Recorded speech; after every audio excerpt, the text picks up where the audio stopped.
दोस्तों अगर आप दुबई में एक बड़ी कामयाबी चाहते हैं तो उसके लिए आपको लेना होता है वहाँ का ड्राइविंग लाइसेंस, क्योंकि बिना ड्राइविंग लाइसेंस के आप वहाँ पर अपनी फ्री लाइफ नहीं जी सकते, और दूसरा वहाँ पर आपको अच्छी जॉब नहीं मिल सकती। तीसरा, अगर आपको अपना सेल्फ बिजनेस स्टार्ट करना है तो उसके लिए आपको सबसे पहले लेना होगा ड्राइविंग लाइसेंस। और जब भी आप ड्राइविंग लाइसेंस के प्रोसेस में जाते हैं तो आपके सामने बहुत सारे चैलेंजेस आते हैं। दोस्तों आज की इस वीडियो में बात करूंगा सबसे पहले दिन से लेकर आखिरी दिन तक कितने चैलेंजेस आपके सामने आएंगे, क्या क्या प्रोसेस होगी। तो इसके लिए दोस्तों आप इस वीडियो को लास्ट तक देखते रहिए। मेरा नाम है अशरफ, आप देख रहे हैं GCC help. Let's get started.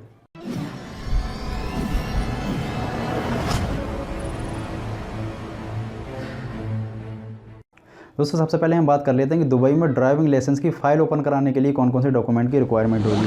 जो लोग दुबई में रह रहे हैं उनको पता होगा कि वहाँ पर उनके पास एक एमिरेट्स आईडी होती है, और वो एमिरेट्स आईडी प्लस उसकी फ़ोटोकॉपी दोनों ही होना ज़रूरी है। उसके अलावा दोस्तों उनको ओरिजिनल पासपोर्ट प्लस उसकी फ़ोटोकॉपी वो भी होना ज़रूरी है। Passport size photo minimum 8 to 10 आप ले जा सकते हैं, वो भी उसकी रिक्वायरमेंट होगी।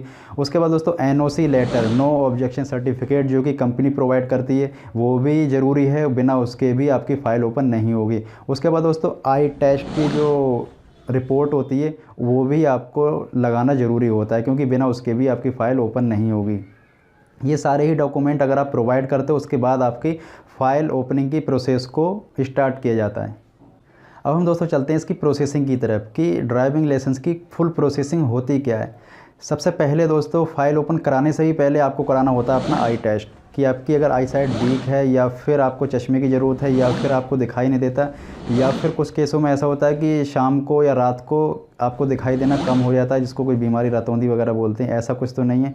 ये सारी ही टेस्ट में पास होने के बाद आपको एक सर्टिफिकेट मिलता है कि आपकी आई टेस्ट के रिलेटेड जो भी कुछ है वो उसमें दिया गया होता है।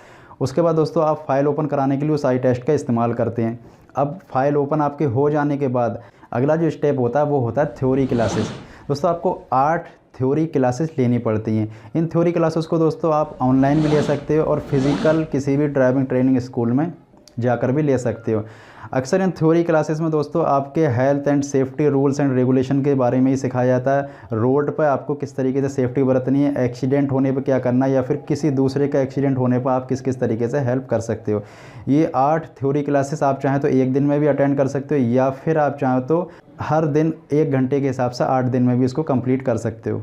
दोस्तों थ्योरी क्लासेस की प्रोसेस को पूरा होने के बाद आपको कंप्लीट करना होता है अपना सिग्नल टेस्ट। सिग्नल टेस्ट में दोस्तों रोड के रिलेटेड जो भी क्वेश्चंस होते हैं, जितने भी रोड के रूल्स होते हैं, उन सब में से कोई भी क्वेश्चन आपसे पूछा जा सकता है। ऑलरेडी आपके पास एक बड़ी डायरी होती है जिसमें रोड के बारे में सब कुछ लिखा होता है, और आपको कुछ चार्ट्स, कुछ कैरेक्टर वगैरह दिए जाते हैं जिनको आपको पहचानना होता है, आपको याद रखना होता है, और उन्हीं के रिलेटेड आपसे सिग्नल टेस्ट में पूछा जाता है। ये लगभग 35 क्वेश्चन होते हैं। शायद अब कुछ बढ़ गए होंगे, मुझे नहीं मालूम, लेकिन जिस वक्त मैंने लाइसेंस लिया था उस वक्त ये 35 क्वेश्चन से, जिसमें से मुझे 30 का आंसर देना कंपलसरी होता है। अगर ये 30 में से एक भी क्वेश्चन का आंसर आपका गलत हो गया तो आप सिग्नल टेस्ट में फ़ेल हो जाते हैं। आपको टेस्ट दोबारा देना पड़ेगा, उसकी फ़ीस भी दोबारा देनी पड़ेगी।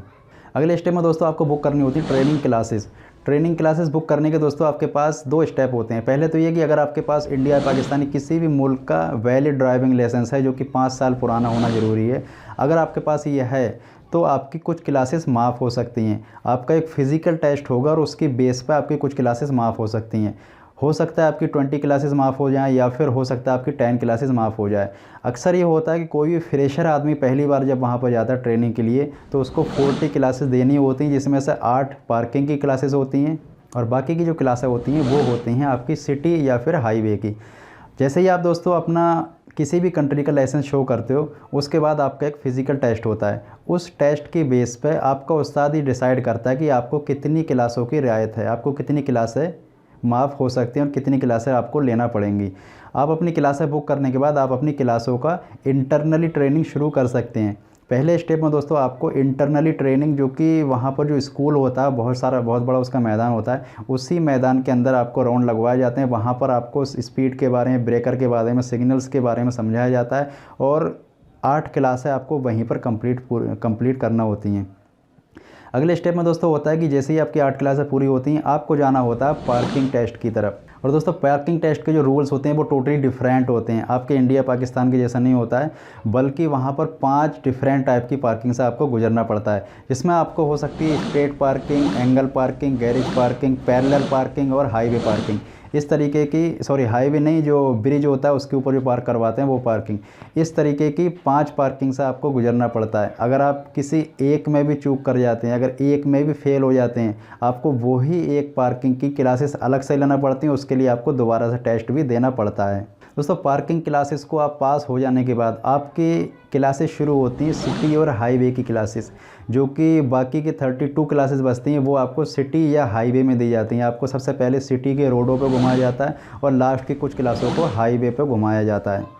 और दोस्तों सारी ही क्लासेस पूरी हो जाने के बाद अगर आपके ट्रेनर को, आपके उस्ताद को ये लगता है कि आपका असिस्टेंट अब ये ट्रेनिंग में जाने के लायक है, तो फिर वो सबसे पहले आपके लिए बुक करता है असेसमेंट टेस्ट। दोस्तों असेसमेंट टेस्ट लेने के लिए जो वहाँ पर जो उनका टीचर्स होते हैं, जो उस्ताद होते हैं, उन उस्तादों का सीनियर कोई होता है, वही असिस्टेंट टेस्ट लेता है। और उस असिस्टेंट टेस्ट में अगर आपने एक भी छोटी सी गलती की तो आपको तुरंत फेल कर दिया जाता है। डजेंट मैटर दोस्तों, पिछले जो भी आपने जो कुछ भी सीखा, पिछले 1 महीने, 2 महीने, 3 महीने जो कुछ भी सीखा, असेसमेंट टेस्ट में आपसे वो कुछ भी पूछ सकता है, कहीं पर भी रोक सकता है, कहीं पर भी ब्रेक लगवा सकता है। और दोस्तों एक छोटी सी मिस्टेक करने के बाद आपको असेसमेंट टेस्ट दोबारा देना पड़ सकता है। आप जब भी असेसमेंट टेस्ट अपना पास करते हैं, उसके बाद दोस्तों आपको बुक करना होता है आपका फ़ाइनल टेस्ट। और जब दोस्तों आप फाइनल टेस्ट बुक करते हैं, जो कि एक छोटी मशीन होती है वहाँ पर रखी हुई, उसके ज़रिए ही आपने खुद बुक करना होता है। और जो आपको डेट मिलती है वो होती है लगभग 10 से 15 दिन आगे की। और जब आपको वो डेट आती है, आपका टाइम आता है, आपका फाइनल ट्राई पर जाने के लिए होता है, उस वक्त वहाँ पर आरटीए ऑफिस की तरफ से कोई भी ऑफिसर हो सकता है। वहाँ पर आपका ट्रेनर, आपका उस्ताद कोई भी नहीं होगा, स्कूल की तरफ से कोई नहीं होगा, वहाँ पर डायरेक्ट कोई भी आरटीए का अफसर होगा जो आपका ट्रेनिंग लेगा। यहाँ पर दोस्तों कोई चीटिंग नहीं चलती, कोई रिश्वत नहीं चलती, कोई भी धोखा फ्रॉड यहाँ पर नहीं चलता। आपने जो कुछ भी किया है, जो जैसा भी परफॉर्मेंस करेंगे आप जैसा भी ड्राइविंग करेंगे, उसी के बेस पर आपको पास या फेल किया जाएगा। यहाँ पर दोस्तों छोटी से छोटी गलती भी आपकी बख्शी नहीं जाएगी और हर छोटी से छोटी गलती की सज़ा फेल है। फॉर एग्ज़ाम्पल, अगर आप चला रहे हैं रोड पर, रोड है 60 का और आपकी स्पीड 50 है, आपको फेल कर दिया जाएगा। अगर रोड 60 का था, आपकी स्पीड 70 है, तो भी आपको फेल कर दिया जाएगा। राउंड अबाउट पर, यू टर्न पर, लेफ़्ट राइट में अगर आपने सिग्नल नहीं दिया है, प्रॉपर लाइनिंग का ख्याल नहीं किया, आपको फेल कर दिया जाएगा। और एक बार जब आप फेल हो जाते हैं, उसके बाद दोबारा से कुछ क्लासेस, लगभग कुछ केसों में 8 क्लासेस, कुछ केसों में 12 क्लासेस, ये डिपेंड करता है आपके मिस्टेक्स के ऊपर। आपने 10 से 15 मिनट की ट्रेनिंग में जो भी क्लास में जितनी भी मिस्टेकें की, उन सब मिस्टेकों के ऊपर डिसाइड किया जाता है कि आपको कितनी क्लासेस लेने की ज़रूरत है। हम यहाँ पर दोस्तों बात कर रहे हैं प्रोसेसिंग की। जब आप फाइनल ट्राई में पास हो जाते हैं, उसके बाद वहाँ ऑफिस से आपको एक पेपर मिलता है और उस पेपर में पास का स्टाम्प लगा होता है, जो कि ग्रीन कलर का होता है। अगर आप फेल होते हैं तो आपको रेड कलर का फेल का स्टाम्प मिलता है। तो दोस्तों अगर आप फेल होते हैं, आपको क्लासेस दोबारा बुक करके फिर कोशिश करनी है, और अगर आप पास होते हैं तो आपको ग्रीन कलर का पेपर मिलता है।